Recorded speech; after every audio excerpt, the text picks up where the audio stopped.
Aujourd'hui, la presse regorge de bonnes nouvelles. Un vaccin pour protéger en priorité les plus vulnérables, la réécriture de la loi sécurité globale dans l'espoir d'un apaisement et un Michel Drucker tout neuf, bientôt de retour. 2021 devrait commencer sous les meilleurs auspices et pourtant, ce n'est pas si simple. On fait le point ensemble dans Café Presse.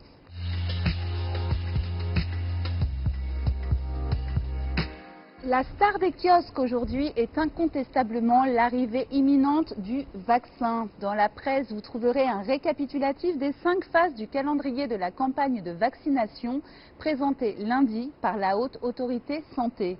Sans surprise, les plus vulnérables tels que les résidents en EHPAD ainsi que le personnel travaillant dans ces établissements seront prioritaires. Il est l'heure, Monseigneur, pour Libération qui, après avoir salué la cohérence de l'échéancier, s'interroge. Est-ce que le gouvernement aura la folie des grandeurs? Pas sûr, selon Alexandra Schwarzbrod, qui s'appuie sur l'exemple du simple vaccin antigrippal commandé en quantité insuffisante alors qu'il est doublement nécessaire cette année. Espérons juste que ces ratés auront servi de contre-exemple au ministre de la Santé, poursuit l'éditorialiste. Au-delà de la capacité du gouvernement à mettre en place cette campagne de vaccination massive, un autre facteur est indispensable pour garantir son succès, l'adhésion de la population. Et sur ce terrain-là, la France est loin d'être la mieux placée. Jérémy Ward, chercheur au CNRS, explique au Figaro que cette campagne arrive dans un contexte de doute en France. Déjà fragilisée par les polémiques autour des vaccins contre l'hépatite B, puis celui de la grippe H1N1, la vaccination en France risque de pâtir, selon le sociologue, des revirements sur les masques ou les tests qui ont contribué à alimenter la défiance. Pour pallier à ce doute légitime, le chercheur préconise la transparence afin de renforcer, je cite, la confiance entre les citoyens et les autorités de santé. Même discours pour Antoine Bristiel, interrogé par le journal Sud-Ouest et qui vient de publier un portrait robot des anti-vaccins. Une opinion publique doit se préparer en amont et cela n'a pas été fait en France. C'est le rôle de dirigeants, mais c'est aussi celui des scientifiques, des institutions et des soignants de proximité. Et puis bien sûr, le rôle des médias.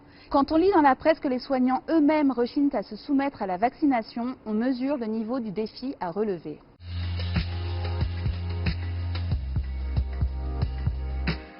Après un week-end de tension autour de la loi sécurité globale et de son article 24 si controversé, Emmanuel Macron a tranché. Marche arrière toute, peut-on lire dans Le Parisien, pour évoquer le rétropédalage de l'exécutif.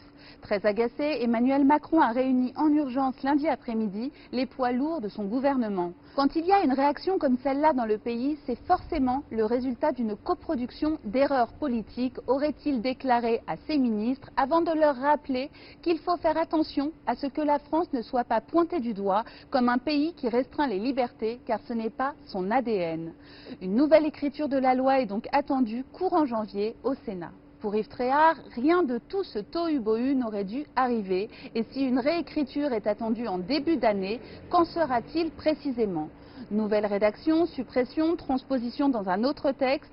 Pour l'éditorialiste de droite, le flou subsiste et la polémique n'est sans doute pas terminée. Sur ce sujet également, la transparence est donc nécessaire pour que les forces de l'ordre redeviennent, dans l'esprit des Français, des gardiens de la paix.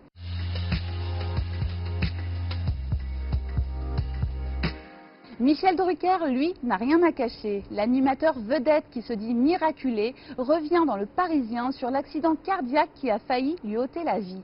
Après 3 mois d'hospitalisation, celui qu'on croyait invincible reconnaît avoir connu des moments de découragement.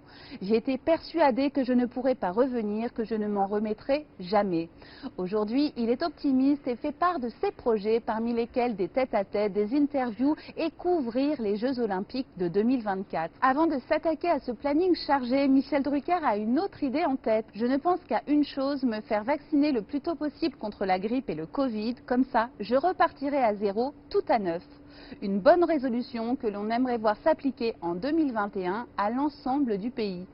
Bonne journée à tous et à demain.